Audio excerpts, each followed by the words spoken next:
सुमनसवन्दित सुन्दरि माधवि चन्द्र सहोदरि हेममयि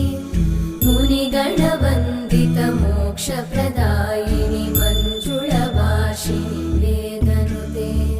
पङ्कजवासिनि देवसुपूजित सद्गुणवर्षिणि शान्तियुते जय जय हे मधुसूदन कामिनि आदिलक्ष्मि जय पालय माम्